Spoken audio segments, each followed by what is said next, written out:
चाहिँ 3880 मिटर मा छ।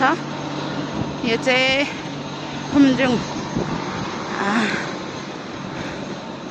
खुम्जुङ भन्दा माथि स्याङ्मो चाहिँ यतापट्टि पर्छ। Okay thank you. यो चाहिँ एड्रेस भ्यू होटेल।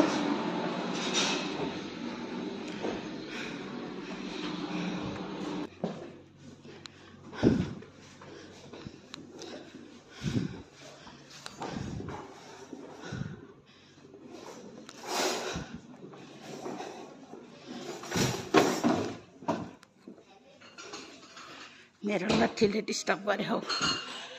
भ्यू हेर्ने ठाउँ चाहिँ यहाँबाट दामी भ्यू देख्छ नि त।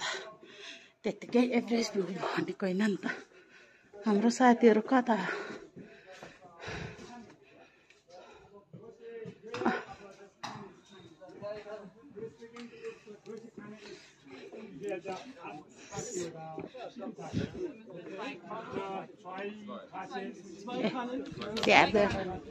I see them.